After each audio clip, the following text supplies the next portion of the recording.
एक जगह सेवा कार्य की दृष्टि से आयोजन हुआ।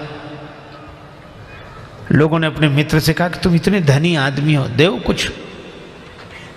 कहने लगा कि अब सब लोग दे रहे हैं तो हमारा देना जरूरी है क्या?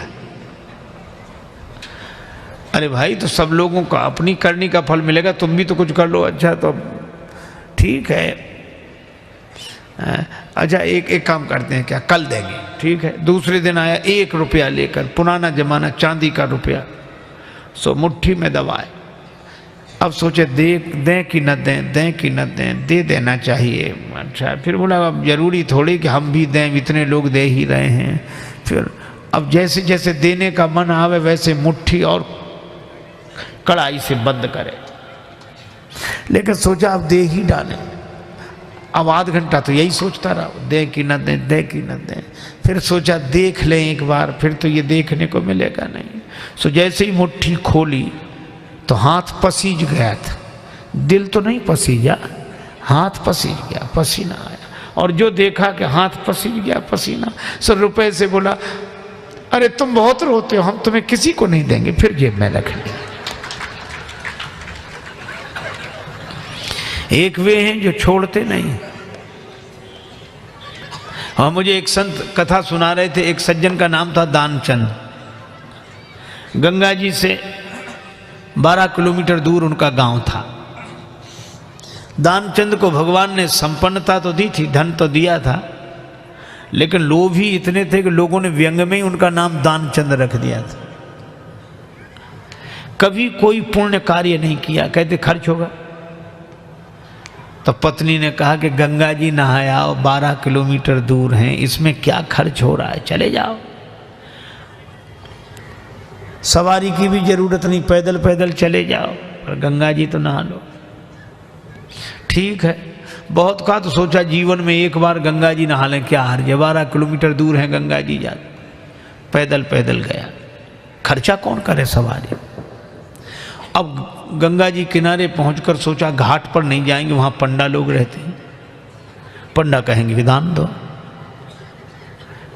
तो मुर्दा घाट पर गए।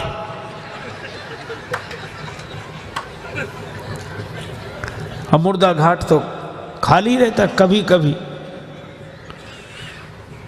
कभी कभी दुनिया में अपने घर में कोई सीट खाली करता है तो मुर्दा घाट भरता है, बाकी तो खाली है। सोचा ये ठीक, न पंडा का झंझट, न दान का, न पुण्य का। गए, सो कपड़े उतारे, इधर उधर देखा कोई नहीं है, सोचा डुबकी लगा ले। सो जैसे ही प्रवेश किया, डुबकी लगाई। अब कथा बड़ी सुंदर है, भगवान को हंसी लगी कि इतना लोभी आदमी नहीं देखा। तो भगवान ने सोचा कि चलो आज हम इसको छकाते हैं।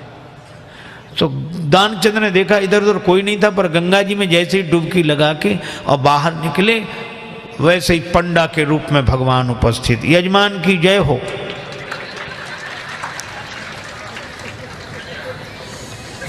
दानचंद बोले तुम कौन हो? भगवान ने कहा कि हम पंडा हैं, संतोषी ब्राह्मण हैं, इसी घाट पे पड़े रहते हैं। दानचंद बोले मुर्दा घाट भी नहीं छोड़ा। पंडा जी बोले हम संतोषी ब्राह्मण हैं और घाट पर तो और पंडा लोग रहते हैं, हम तो यहीं पड़े रहते हैं, और हमारे लिए कोई ना कोई आप जैसा यजमान आ जाता है, 1-1 वर्ष तक का खाने पीने का इंतजाम कर देता है। दानचंद बोले 1-1 वर्ष इंतजाम? हम एक दिन का भी नहीं कर सकते, एक समय का भी नहीं। पंडा जी बोले कोई जबरदस्ती थोड़ा ही है, आपकी जैसी श्रद्धा हो, कुछ ना कुछ तो देना पड़ेगा। दानचंद बोले हमने आज तक नहीं दिया। पंडा जी बोले आज तो देना पड़ेगा। तो अब सोचा क्या करें, बोले उधार दे रहे हैं। उधार? हाँ। कितना? बस वो 1 धेला, उन दिनों चलता था 1 धेला, बस 1 पैसा। भगवान ने कहा चल दिया, तो संकल्प करा लिया, 1 धेला उधार देकर 12 किलोमीटर गया, नहाया, फिर 12 किलोमीटर पैदल चलकर आया। शाम होने को आई, थका हुआ दानचंद बेचारा घर में भीतर सोने ही जा रहा था। तब तक दरवाजे पे आवाज आई, यजमान की जय हो। दानचंद का देखो कौन है। पत्नी बाहर गई, देख का आई और बोली किसी पंडा से कुछ देने के लिए कहे आए थे? दानचंद जी बोले कहा था। बोले आ गए, बाहर ही हैं। दानचंद बोले आ गया वो? हाँ। दानचंद बोले कि कह दो कि अभी दानचंद बीमार हैं, 2-4 दिन बाद आना। पत्नी ने कहा कि वो तबीयत खराब हो गई, वो बीमार ज़्यादा हैं, आप 2-4 दिन बाद आना। पंडा जी बोले दान मिले चाहे ना मिले, पर हमारे संकल्प में वो हमारे यजमान बीमार हो, ऐसे संकट के समय यजमान को छोड़ना धर्म नहीं। हम भी यहीं रहेंगे जब तक वो स्वस्थ नहीं हो जाते, यहीं इंतजाम कर दो। आप तो सामग्री ला दो, हम तो बना लेंगे अपने हाथ से भोजन। पत्नी ने फिर जाके कहा, पर दानचंद भी अद्भुत आदमी। कहने लगा नहीं जा रहा ना, वो लोग कह रहे यहीं रहेंगे जब तक बीमार रहोगे। दानचंद बोला तो कह दो मर गए वो।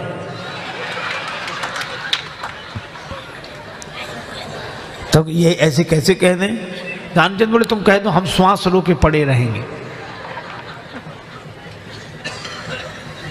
पत्नी ने झूठे जाकर रोते हुए कहा अभी अभी चले गए वो, समाप्त हो। पंडा जी बोले चले गए, मर गए? अरे राम राम, लेकिन यजमान का जब तक अंतिम संस्कार न हो जाए हम कैसे जा सकते? और तुम कहां बुलाती फिरोगी लोगों को, गांव इतना बड़ा, हम ही सबको खबर किए देते हैं। अब पत्नी बहुत कुछ सुनो सुनो पंडा जी, तब तो अमित रूप प्रगटेते ही काला, पूरे गांव में कह दिया कि दानचंद चले गए चले गए। अच्छा, लोग सचमुच इकट्ठे हो गए और भगवान को भी मन में हंसी लगे, ऐसा जिद्दी आदमी श्वास रोके पड़ा। लोगों ने उसे मुर्दा समझकर उठाया। अब उसकी पत्नी रोवे, और वो सही में रोवे, वो कहे ये मरे नहीं हैं।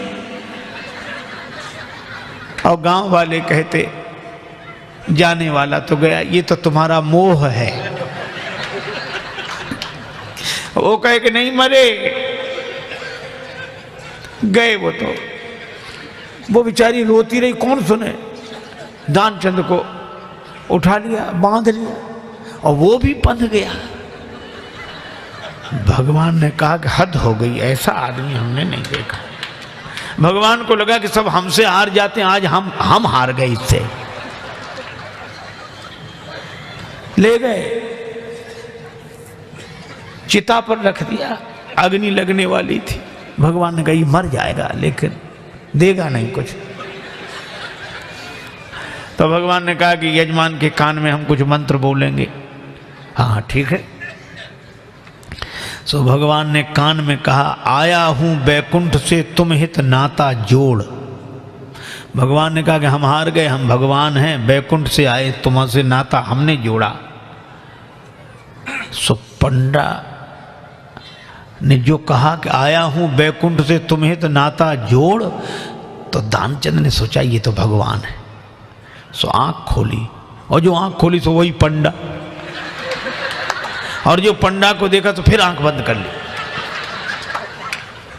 भगवान ने कहा कि हम तुमसे कुछ नहीं लेंगे, मांग ले हो वरदान कछु, तुम ही हमसे कुछ मांग लो। तो दानचंद क्या बोला? बोले धेला दीजिए छोड़, बस वही छोड़ दो और कुछ नहीं चाहिए। अब बोलो।